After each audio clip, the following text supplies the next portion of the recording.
Hello, my friend. Welcome back to the Gentle English Podcast. Today, I want to tell you the story of a boy who grew up on a small farm in Sweden, a boy who started with almost nothing, who sold matches at age 5, who struggled with poverty, but who later built the largest furniture company in the world. This is the story of IKEA. And as always, this story is not only about business, it is also about you. Because the way IKEA grew from small beginnings, with creativity, vision, and persistence, the same way you can grow in your English journey. So take a deep breath. Imagine you are sitting in a simple, comfortable chair. Let's begin. The story begins in 1926 in Sweden. A boy named Ingvar Kamprad was born on a small farm called Elmtierd, near the village of Vagunnery. His family was poor. Life on the farm was not easy. Money was always short. But even as a child, Ingvar had a special gift. He had the mind of a businessman. At the age of 5, he began selling matches to his neighbors. Matches were small, cheap, and useful. Ingvar discovered he could buy them in bulk, divide them into smaller packs, and sell them for a little profit. It was simple, it was small, but it was a beginning. Think about your English. Maybe you only know a few words. Maybe your sentences are small. But like Ingvar's matches, small things can grow. Small words can build big conversations. As Ingvar grew older, he sold more things. He sold fish. He sold Christmas cards. He sold pens and pencils. He sold anything he could carry on his bicycle. People in his village began to notice Ingvar was different. He was always thinking, always planning, always finding ways to bring value to people. When he was 17 years old, Ingvar's father gave him a small reward for doing well in school. Ingvar used that money to officially start his company. He called it IKEA. The name came from his initials, Ingvar Kamprad, the name of his family farm, Elmtierd, and the village, Vagunnery. At that time, nobody knew this small company would one day change the world. And maybe today, nobody knows you will one day speak English fluently. But like Ingvar, you are planting seeds that will grow. In the beginning, IKEA sold small household goods, pens, wallets, picture frames, jewelry. Ingvar had one goal: keep prices low. He believed that ordinary people, not just the rich, deserved good products. This idea became the heart of IKEA. Affordable quality. Your English journey is the same. You don't need expensive courses to learn. You don't need to be rich to practice. What you need is persistence, creativity, and daily practice. English, like IKEA furniture, should be for everyone. In 1948, Ingvar added something new to his catalog. Furniture like chairs, tables, sofas. At first, it was just a test, but soon, furniture became the most popular part of IKEA's business. People wanted stylish, affordable furniture they could use in their homes. Ingvar saw an opportunity. He decided to focus on furniture, and that decision changed everything. This is a lesson for you. Sometimes in your English journey, you will discover what works best for you. Maybe it's listening. Maybe it's reading. Maybe it's speaking with friends. When you discover what works, focus on it. That focus will transform your learning. In the 1950s, something revolutionary happened. One day, an IKEA employee was trying to put a table into a car. The table was too big, so he removed the legs. Suddenly, the table fit perfectly. This gave Ingvar a brilliant idea. Sell furniture in flat packs. Instead of selling big, heavy, expensive furniture.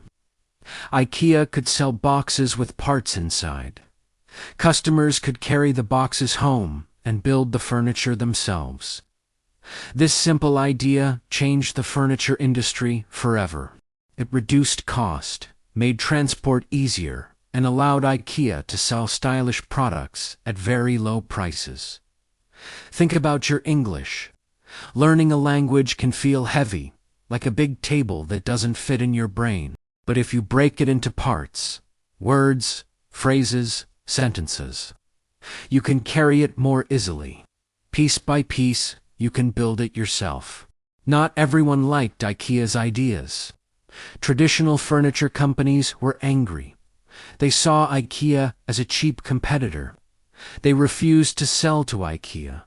Some suppliers boycotted the company, but Ingvar did not stop. If one supplier said no, he found another. If one country made it difficult, he found solutions. He believed in his vision.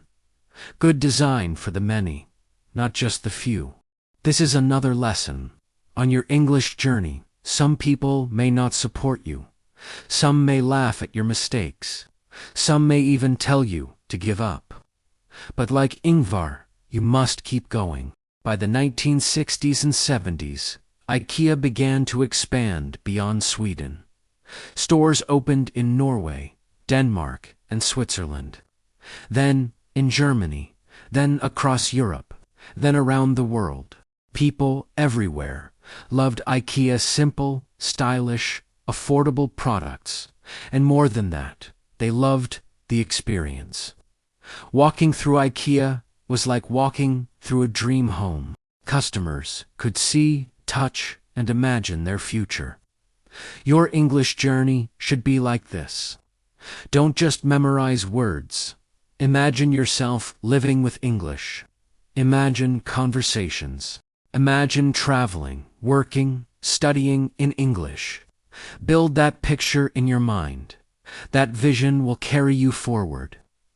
Of course, IKEA also faced problems.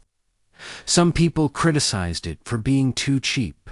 Others said the furniture did not last long. There were supply chain struggles, political challenges, and even scandals. But through all these challenges, IKEA stayed true to its vision: affordable design for everyone. Your English journey will also face challenges. Some days you will feel tired. Some days you will feel like you are not improving.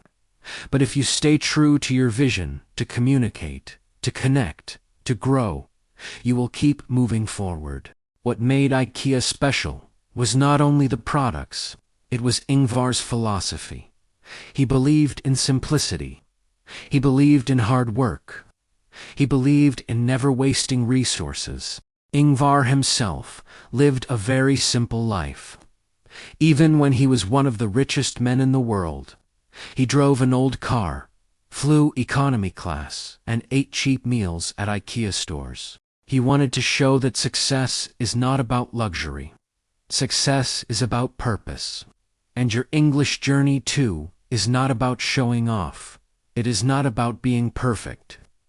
It is about purpose, to learn, to connect, to share. Today, IKEA is the largest furniture company in the world. It has more than 450 stores in over 60 countries. Millions of people visit IKEA every day. Its products are everywhere, in homes, offices, schools, apartments. Its blue and yellow logo is instantly recognized. But never forget, it all began with a poor boy on a small farm. With matches, with pens, with persistence, from farm boy to global empire. And your English story can be the same, from one word to global connection. Let's take IKEA's story and connect it directly to your English learning. Start small. Ingvar sold matches. You can learn small words. See opportunities. He discovered furniture. You can discover what learning style works for you. Simplify. Flat pack furniture made things easier. Break English into simple pieces. Stay persistent. When others rejected him, he continued. When you make mistakes, continue. Live your vision.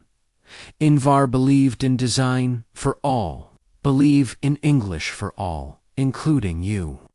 So, my friend, the next time you see an IKEA chair, a table, or a lamp, remember the story behind it. Remember Ingvar Kamprad, the farm boy who started with nothing.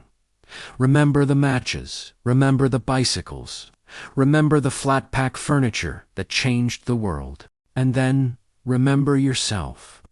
Your English may feel small now, but step by step, piece by piece, like an IKEA product, you are building something beautiful.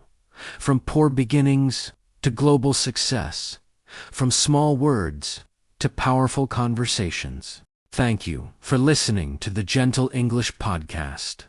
And always remember, great journeys begin with small steps. Great fluency begins with small words.